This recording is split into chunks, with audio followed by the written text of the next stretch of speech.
Welcome to the Hemlock State Explorer. Today we are at P. Joseph Raab Park in York County, Pennsylvania. Really a hidden gem that only locals would know about, and interestingly we've encountered in the 2 minutes we've been here 2 wild turkeys. You can maybe barely see one in the distance right there, and then there was another wild turkey right at the trailhead. But interestingly, this has a fascinating history. This was the site of a relatively prosperous ore mine for the York Iron Company. If you read the historical sign, well, I'll share that with you now.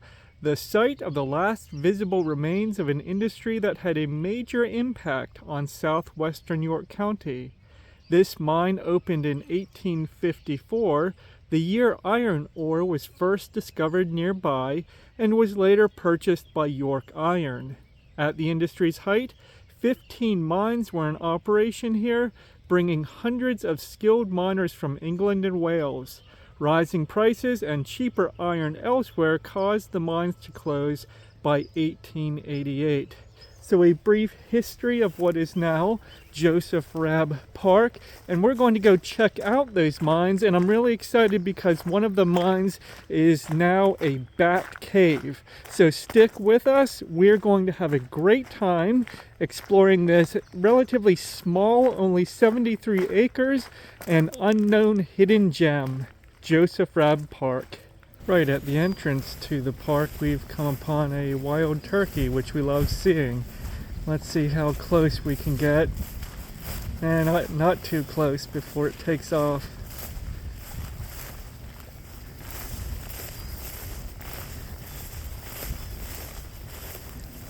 And there it goes. Although P. Joseph Raab Park is small, when you visit we highly recommend getting a map either from the website, which we'll link to at hemlockstateexplorer.com, or you can find print copies at the trailhead, because the map will correspond to these informational posts, which you see right here, and will tell you what the point of interest is. This one happens to be an exploratory mine pit, where the pit was dug to search for veins of quartz to which hematite was attached, and that was the high quality iron ore that came from this site, sometimes called Cadorus ore. And also I want to draw your attention while we're here, and I'll pan back, we've been walking through these beautiful fields of mayapple, a distinct plant common in southeastern Pennsylvania, and you can see its umbrella-like leaf pattern. And also, if I get in close here, you can see we have some immature mayapple fruit. We'll definitely have to do an episode on foraging for mayapple fruits, although mayapples are common in our deciduous southeastern Pennsylvania woodlands. It's actually difficult to find the fruit because the wildlife typically get to it before the people do, and it's something you really need to be careful about, because you have to eat it exactly when it's ripe, at the right time. If you eat it too soon, it's toxic, and in fact all the rest of the plant is toxic except the ripe fruit. But if you eat it too late, it goes rotten quickly, and you probably won't find it in the first place. We're exploring the rim of the largest trench mine at the park, and I wanted to share this with you. It's such an interesting sight. These rocks right at the edge, and here you go, that's what it looks like down into the trench mine. But what I wanted to share with you are these rocks. They look like dragon's teeth sticking right up from the earth on the rim of the trench mine. Check that out. It's rainy today, so we're being very careful, but these rock formations are so cool. We just had to get up here and share them with you. Here's some more right on the tip. Make our way over. There's the trench mine down below. Check that out. Fascinating. Who would have known this is here? All right, let's continue our journey. We'll step around this carefully. We'll get a view from the bottom.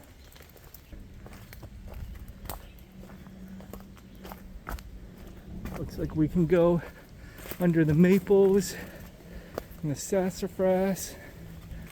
We'll approach it from this end. Oh, what a view. That's cool. Move this maple out of the way. So there you go. Some teeth rock formations at Joseph Raab Park. Very cool.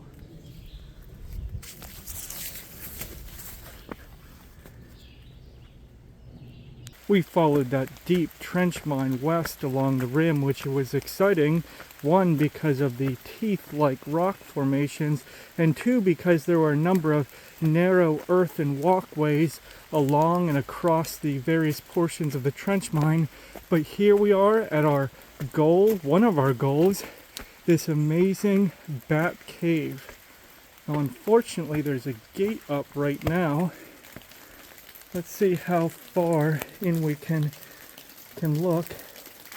I believe this used to be open, at least in the summer months, but it's closed during the fall and winter and spring while the bats are hibernating. Let's turn on some light.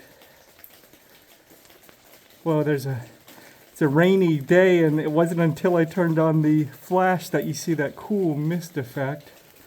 But this is as far as we're going to get right now. Don't see any bats in here.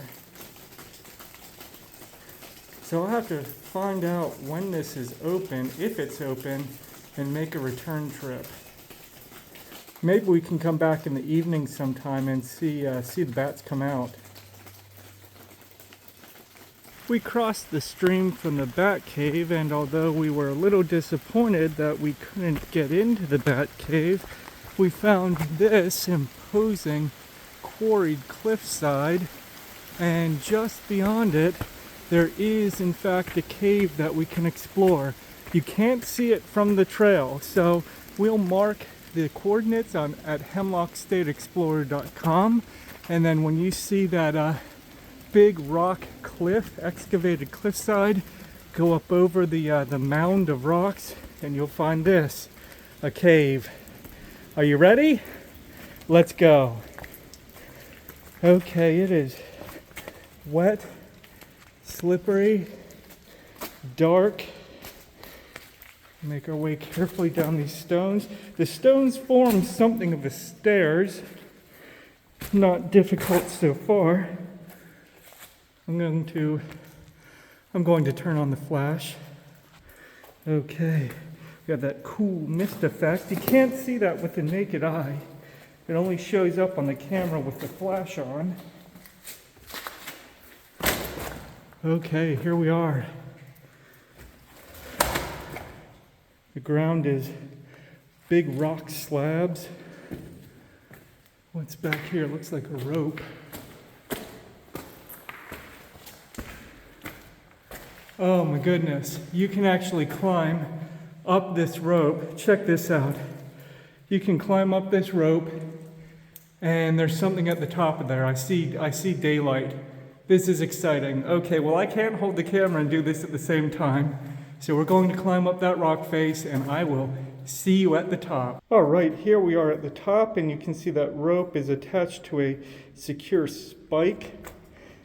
Here's where we came from. Here's the entrance, and this was actually quite an easy climb. You might even be able to do it without the rope, but I sure am glad for the rope, especially in the low light. Take a look back here. It's a dead end. I thought I saw some daylight coming through this side, but it must just have been the reflected light from the entrance. Scanning. Let's scan the top, the ceiling. I don't see any bats. Let's come around this side. No, I don't see anything. Nevertheless, this is a very cool find. And of course, we'll mark the coordinates on the map at hemlockstateexplorer.com. If I had known this was here, I would have brought a flashlight, but as always I'm wearing either hiking boots or hiking shoes, so make sure you bring appropriate footwear, otherwise I wouldn't even try this. Very cool. I think we have a return trip planned already. All right, we're going to climb back down and continue exploring the rest of Joseph Raab Park. Thank you to whomever put that rope in place. That was a cool find and a fun climb to the top, to that loft area.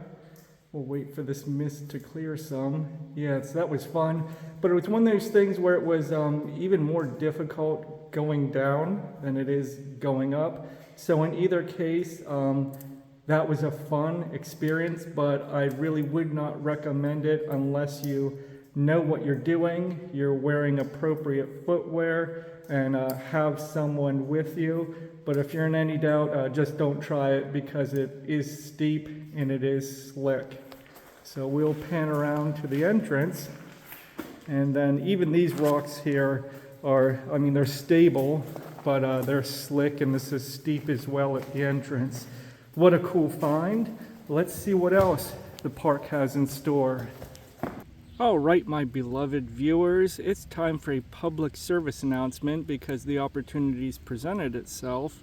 Right here before you, you see our old nemesis, poison ivy. And a lot of my friends I talk to, you know, they're not quite sure how to identify poison ivy, so I want to help you with that.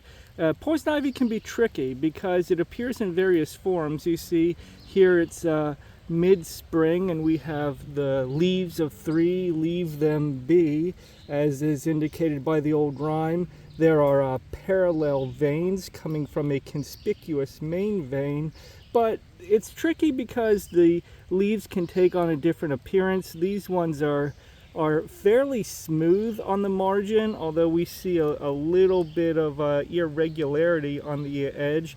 Some poison ivy can be heavily toothed. Poison ivy also appears in vine form. It can take the form of a large shrub almost. But this is our friend, or nemesis rather, poison ivy. You see the green stems of the leaves and then the woody vine-like branch right there.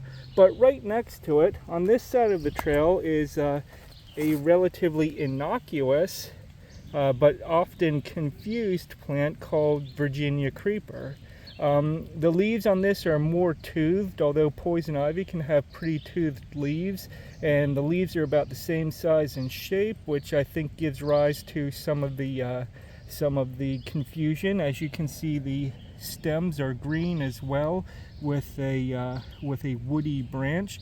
But the key distinction, and the sheen of the leaves actually is fairly shiny, which, going back over the poison ivy can have shiny leaves. Some of the newer leaves can even take on a reddish appearance, but poison ivy leaves generally have a sheen, as do Virginia creeper. But the big difference, of course, is that Virginia creeper has 5 leaflets on a leaf, whereas poison ivy always has 3. So there's a lot of things that look like poison ivy, but I just wanted to draw this distinction between poison ivy, which you do not want to encounter. Actually, here's a young poison ivy leaf, which, you know, has almost a brownish, reddish coloration to it. You do not want to get into this, as I'm sure most of you well know, but the Virginia creeper is innocuous, unless of course you try to eat it. Don't eat it, it's not edible. It has oxalate in it, which is the same substance in skunk cabbage, which has to be processed before you can eat it. So unless you try to eat it, Virginia creeper is innocuous. It is an aggressive climber. I've seen farm silos covered in this stuff, and it takes on a beautiful reddish color in the fall. So sometimes it's used in landscaping. I wouldn't recommend it in landscaping because it's nearly impossible to control. But even right behind the Virginia creeper, we see another poison ivy. So there you go. Because I love you, my viewers, I want you to know the difference between the innocuous Virginia creeper and the noxious nemesis poison ivy. After exploring the mine on the west side of the stream, we ascended the trail up the hill because we saw on the map there was a spot called the observation tower, but when we got there we didn't really see anything other than a clearing. Nothing to observe except the foliage and the brush through the woods. So maybe it was something at one time, but there's really nothing to write home about on the hill on the west side of the stream. The only thing to mention is there are ruins of a stone house, really just the foundation of 3 sides of the house. And there's also a different character on that side of the hill with some nice fern fields, but that's really the only thing worth seeing on the loop on the west side. One thing to take note of is that the poison ivy here is prolific on the side of the trail, growing into the trail, and it's one of those places where, although we were careful, I'm sure we got into some, so I would say that long pants are mandatory for this adventure. The Joseph P. Raab Park is an unassuming and unknown spot in rural York County, and as you can see, it's really in the middle of farm fields. Wasn't sure what to expect, but we were very happily surprised by the mines and the history of the area. And you can check out this adventure and all of our adventures at hemlockstateexplorer.com. If you found this video at all profitable or interesting, please like, share, and subscribe. And we can't wait to see you on our next adventure.